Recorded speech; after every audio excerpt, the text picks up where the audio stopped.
Hi folks, thanks to be here for this talk about chopping the monolith. I'm Nicolas Frankel. I've been a developer for a long time, and since a couple of years I work as a developer advocate. Right now I advocate for the Apache API 6 project, which is an API gateway built upon Nginx with OpenResty on top and with a lot of out-of-the-box plugins. I will use Apache API 6 in my demo, but this talk is not about Apache API 6, so you are free to choose any gateway you want. Disclaimer, this talk might contain a lot of controversial views, and you are welcome to disregard any of them. The state we are in right now is very interesting, because on one side, we see a lot of people advocating for using microservices, in my opinion, for the wrong reasons.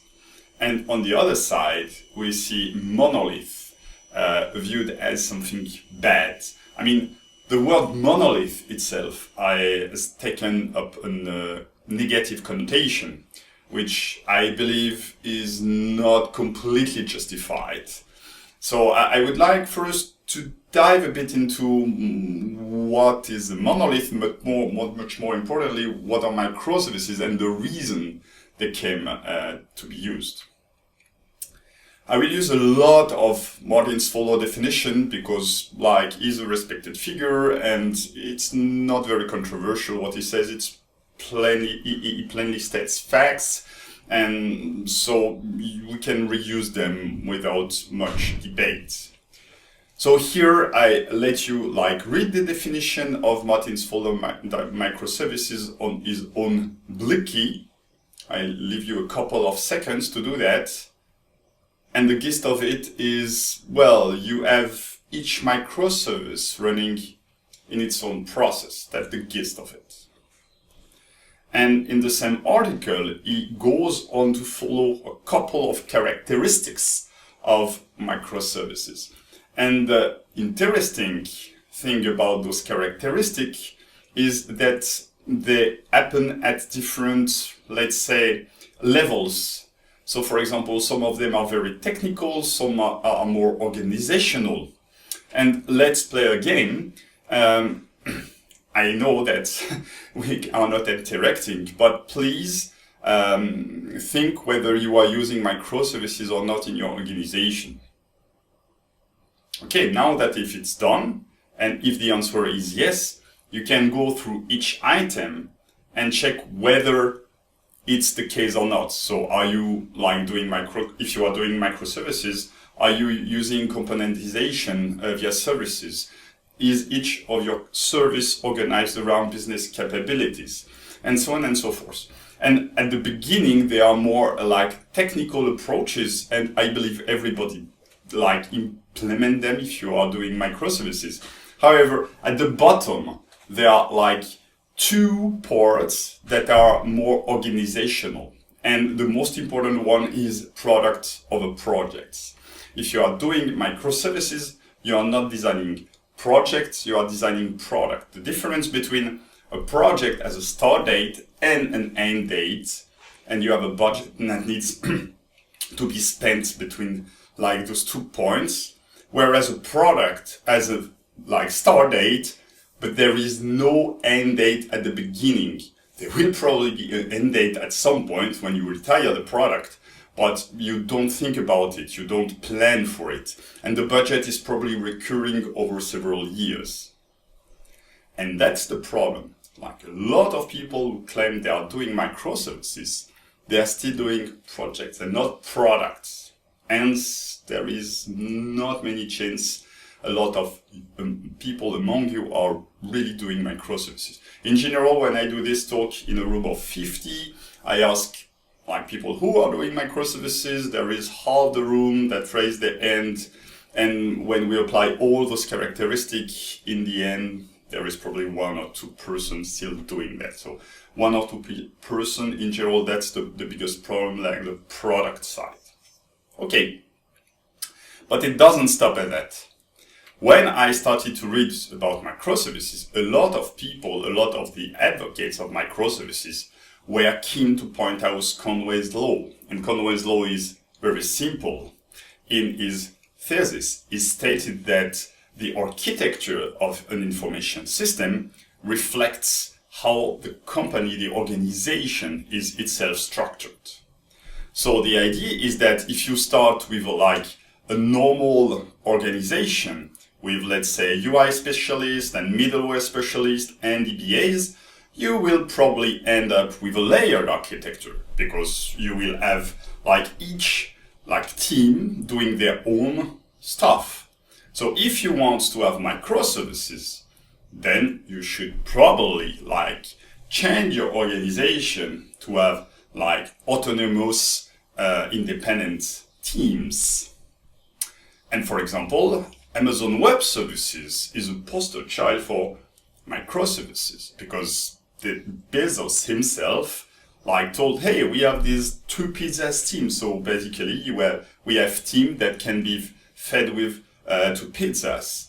And it means they are small, and of course implying they are autonomous and independent. But my beef is that actually a very, very few organizations are like that. It's probably the case for 1% or 0.5% of the organization, because most legacy organizations are designed around silos.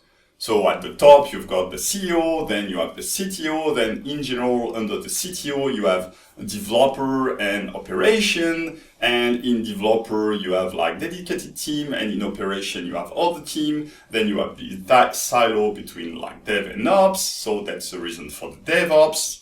And again, in each team, in the development team, you probably have a manager that manages the planning, the schedule, that gives out tasks, that handles the gyras, whatever. And it's very hard to move from such an organization designed around silos to teams that are autonomous and independent. And the biggest problem, of course, are if you have a manager for each layer, for each old legacy silo, what do you do with them in the new organization? I always joke, and it might not be such a joke, that if your manager is responsibilities is to accept your vacation requests, to be a proxy for the pay raise each year, because let's face it, you cannot negotiate, it's just a top-down decision, and do some reporting, then probably I don't need a manager, because I'm more already oriented toward the self-autonomous team. I know what to do. You give me a goal and I will achieve it. I don't need to be micromanaged.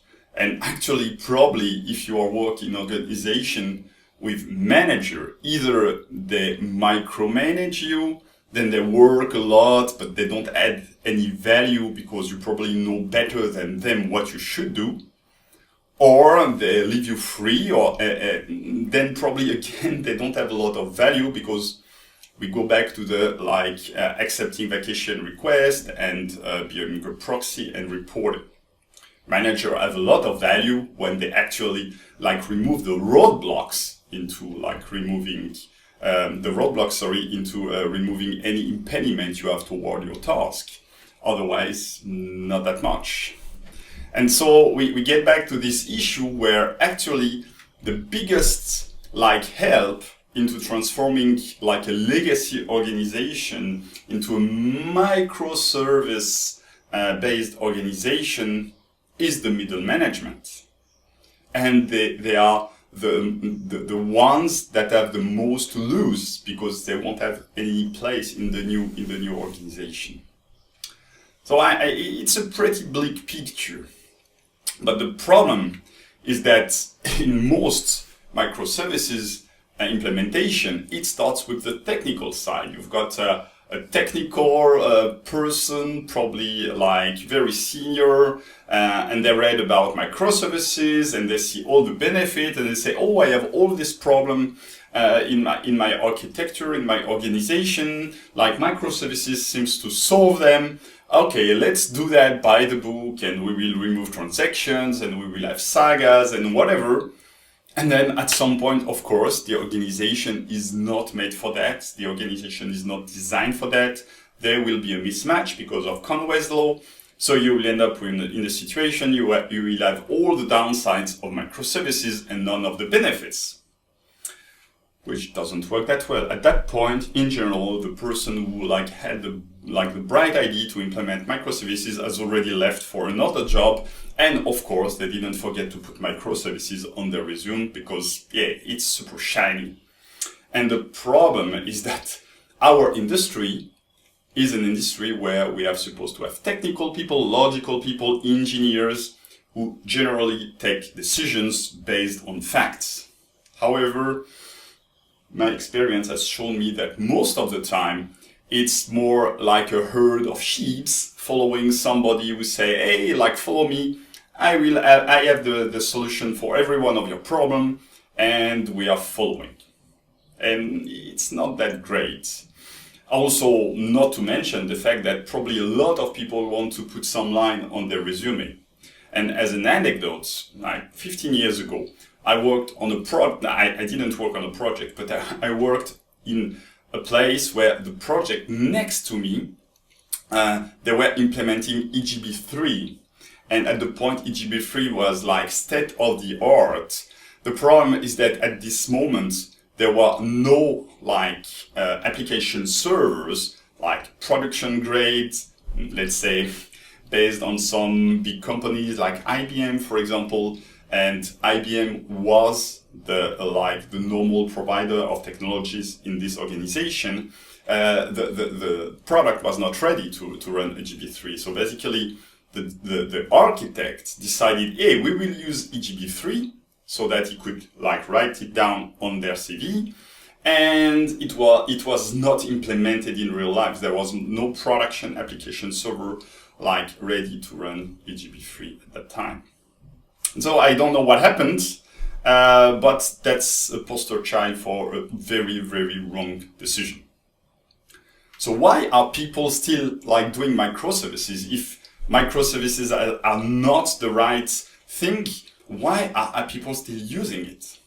Well, in another one of his articles, Martin Fowler describes a couple of benefits. Of course, there are costs, and we won't tell about the cost because I believe that nowadays everybody knows about the cost.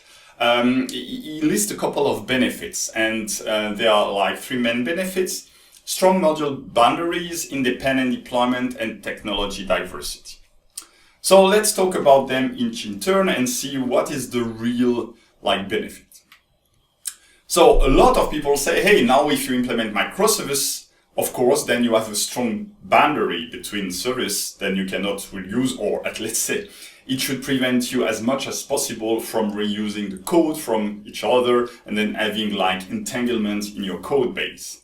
And that's true. But actually, there are other ways in each different tech stacks to implement those strong module boundaries. For example, in Java, you can have Java modules, or you can have let's see, there are some ways to say, hey, this package should depend on this package and not on this package, and then have an engine that checks that those rules are respected. And you can have your dependency graph between packages, and you can see it a lot. Of course, it will be after you have actually implemented the code, but with some discipline, it will work in exactly the same way. And again, if you want it to be at compile time, just implement Java modules and you should be done. In each tech stack, you probably have the same ways to do that. So other ways to do it, and with much less problems to boot. So it's probably not the right reason. It's a benefit, but it's not the reason.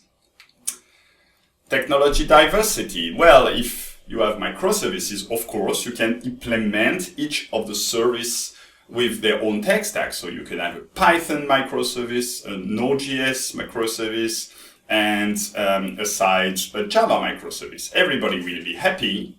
And when I mean everybody, that's probably every developer, because then every team can choose their own technology, what they like the most. The problem is it works at the level of the team or at the level of a person, but probably not at the level of organization. Because if you have an organization of 200 people that really have already trouble recruiting good developers in one single tech stack, how would you recruit more developers in other tech stacks? I don't believe that you can take a Python developer and presto, you make it into a Java developer and vice versa.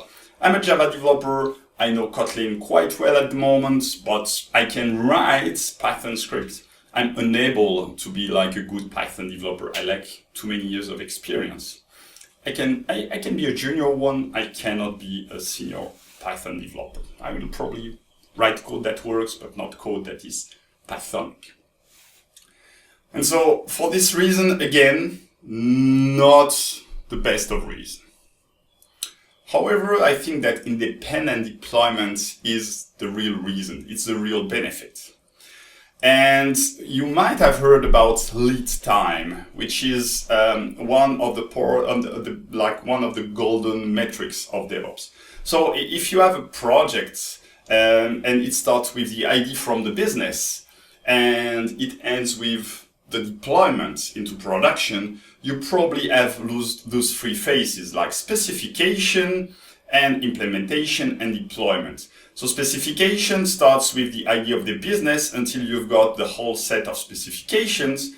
And to be honest, it's hard to do anything about it. It involves a lot of communication with the business. Depending on the maturity, you might have a lot of feedback loops. Right now, if you are doing Agile, probably you have a lot by design because the business doesn't know, and actually that's pretty true.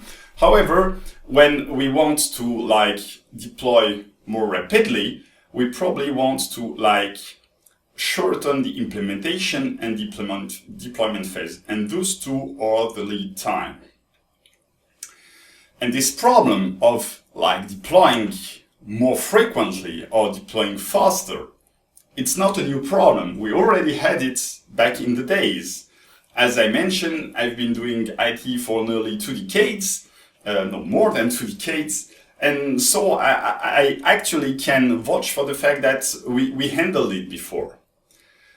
So let me get back to it. So perhaps you have gray hair like me. If not, please bear with me because it will sound super, super funny. So back in the days, we didn't release frequently because releasing frequently would need, every time you would need to test the whole stuff.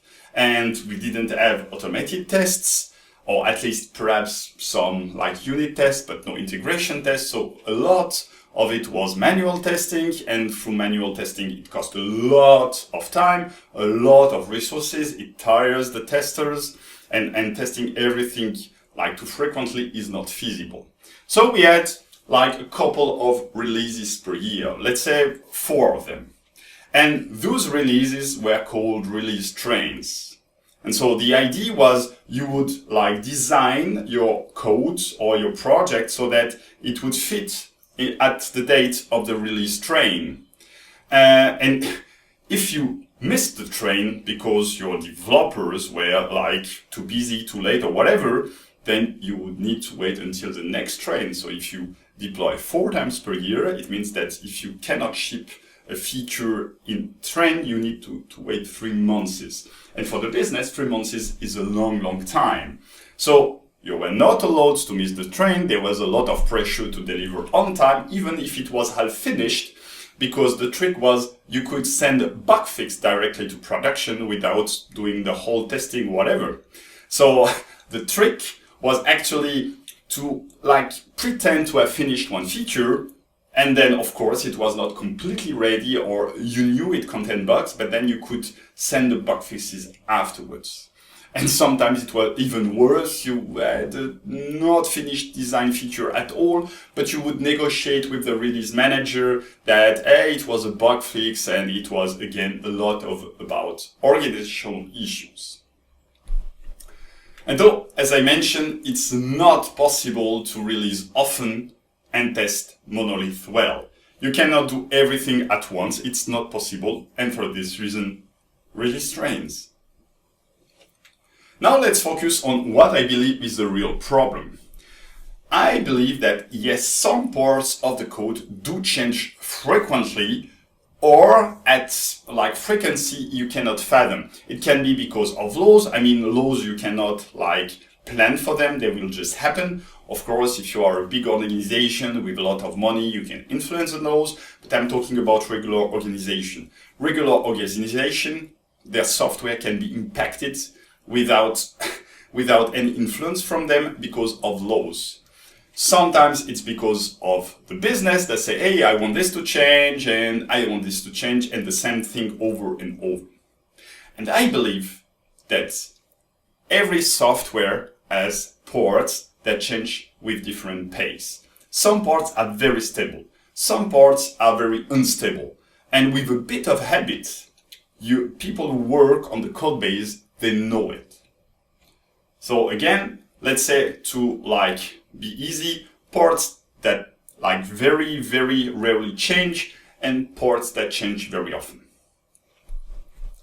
And in the past, to handle the fast changing pace without redeploying everything, we had something called rules engine.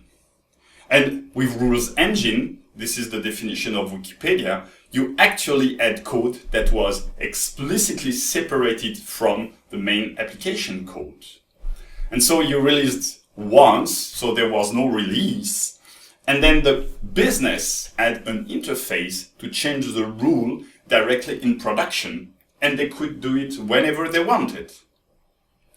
And of course, with great power comes great responsibility. That was their responsibility who handled changes. And if they did write some bugs, it was their problem. But I don't believe that rules engine are the solution. It's one of the solutions. For example, once I didn't work on any rules engine implementation, but I had the occasion to read the code of one once because I was curious. And actually, the code, the rule itself was so complex that if you were not a developer, you had no chance of changing it. So the idea that the business can do that on their own is, I think, a bit hard. And if you were not from the business, it was very hard to understand the business logic if you were a developer. So you had to have both skills at once. Nevertheless, I think that the idea that you have different parts of the code that change at different paces, it's still very solid. It's a fact. And so rules engine are one way to change that, to cope with that, but there are other ways. You can have microservices, you can have serverless, you can have anything you want. And in Chris Richardson microservices pattern, so Chris Richardson has written a book about microservices, how you can implement everything from the technical side to implement microservices. And he has also designed a site where you have design patterns for microservices. He goes on to describe how you can evolve from one monolithic architecture to one microservices architecture.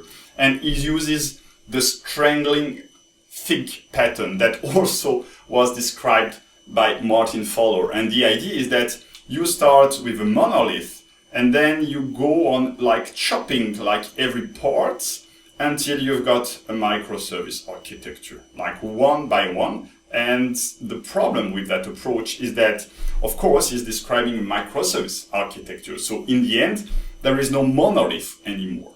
And I believe it's perfectly fine to start with a monolith and to stop at any point where actually the fast changing part have been isolated, where the non-fast changing part can stay inside a monolith. Because again, microservices architecture, you need a dedicated organization for that. Not everybody is prepared or is like this. So imagine you have an application that actually is a monolith and you want to chop apart. This application is a web application. One of the ways to handle that is through an API gateway. So you could have like the whole application going to the monolith through the API gateway, and because in some parts, so some path would be actually be directed to the chopped path. Imagine an e-commerce shop. And the business, I've worked in e-commerce before, business want to push some product. It might be for a lot of different reasons, like too much stock or flagship product or high margin product. I mean, lots and lots of reasons.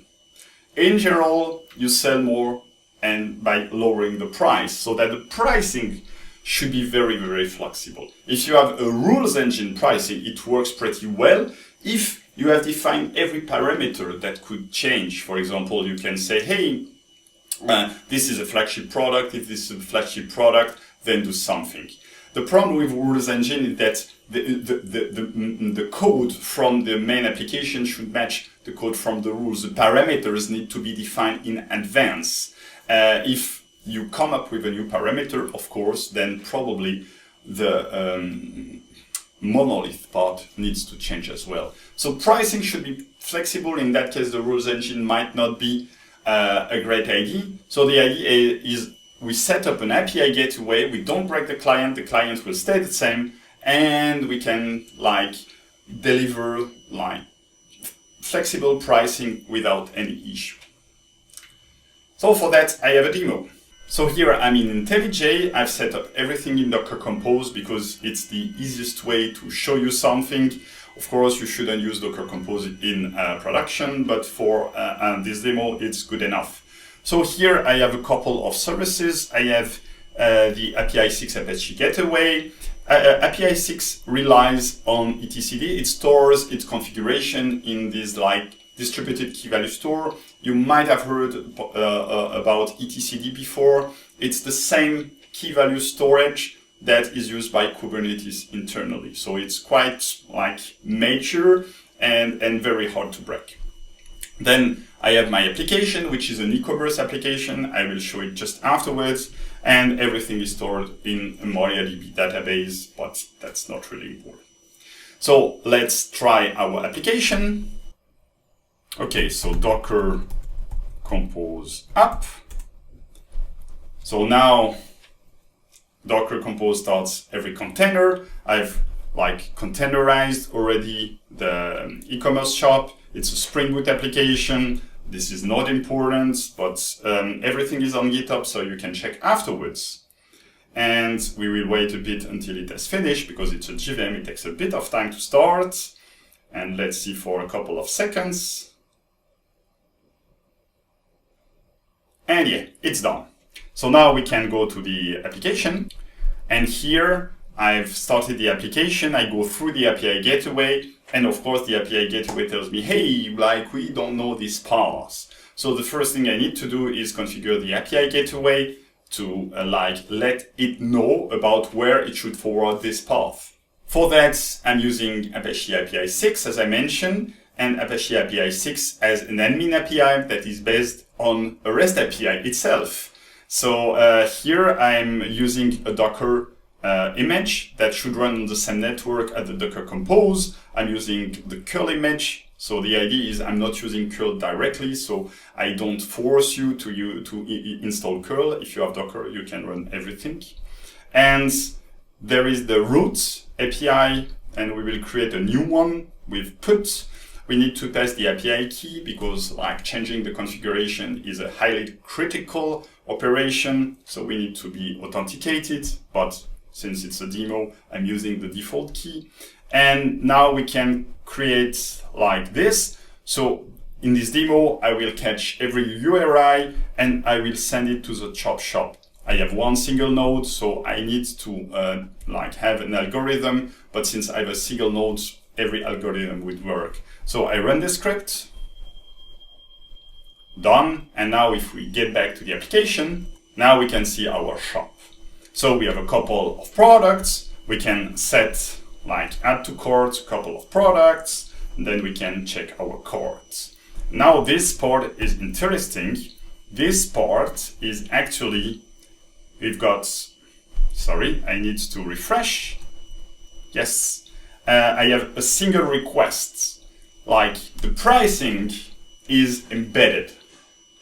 So I have a single request to get the price. The price is computed like on the back end, and when I receive the result, I receive the result like with all the lines of the cart and the price in one JSON like payload.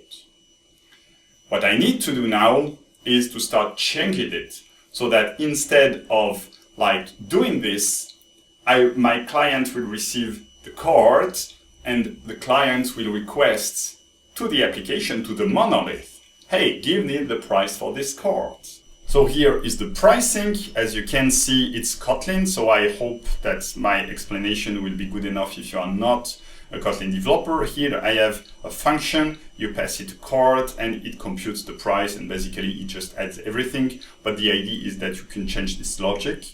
And this pricing is used here. So when I request the checkout, it will like compute, it will get the cart itself plus the price of the cart. Again, as I mentioned, everything is computed server side and everything is returned as one entity called checkout view.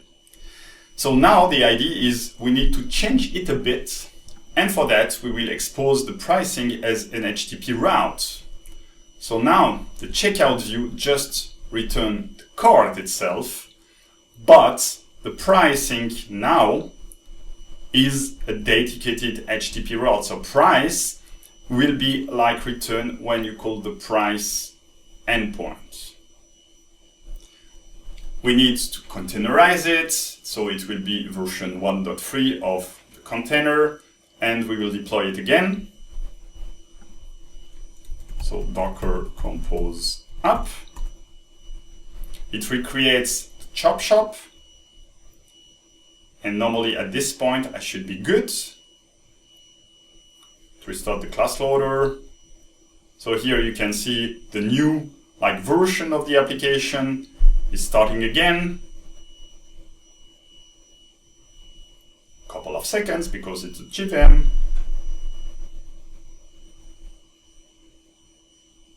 And yes, now it has started. Now we can go back to the application. So now it's a new session. I've lost all my sessions, so I need to do the same as before. You can notice that here it's 1.3 and not 1.2. Same products, we can add everything to the cart and check the carts. And now again, I need to refresh because it caches the JavaScript. So if I refresh it, now the price is computed correctly, but there are two calls. The first one returns we get the content of the cart, and with the content of the cart, we call this price endpoint with the content of the cart. So the request contains all the lines of the cart, and the response contains the pricing. Now, what we can do is next step, the final step, is actually to intercept this /price call. And instead of forwarding it to the monolith, we can forward it anywhere. I will be using a serverless function. So here I've created a JavaScript function. This JavaScript function, I've uploaded it to Microsoft Azure function. And there is this new change, so I will route it.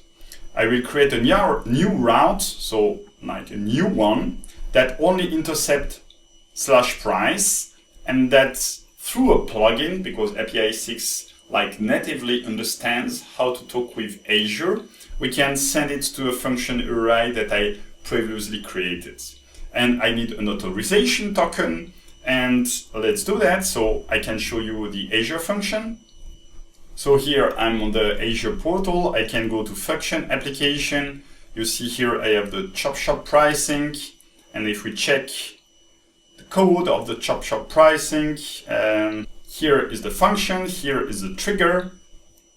And we can see that the code that I've shown you in my IDE is the one that is displayed here.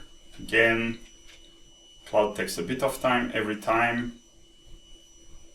And here, this is exactly what I've shown you before. So this code has been deployed. And now I will configure Apache API 6 to intercept the call and to direct the /price stuff to this function. Done. And now, if I get back here, I can refresh. The result is exactly the same. If we check the logs, we can see that actually here I have a log about pricing computed from Monolith, and here I have nothing of the sort. So the pricing was actually not computed by the Monolith, but by my function. And the good thing about this is that I actually didn't need to deploy a new version of my Monolith. So the Monolith can be released at any point in time in the future without the chopped part, but for the moment it can stay as it is with no issue. And that's it. Thanks a lot for your attention. You can read my blog, you can follow me on Twitter. If you're interested to redo this demo at home, you can do it. The code is on GitHub. You need just to change the path and the authentication key for Azure, so that you can actually use your own and not mine with my key. And if you're interested also about having another channel, I've written this talk in a blog post, and so please read it. Again, thanks a lot and have a good day.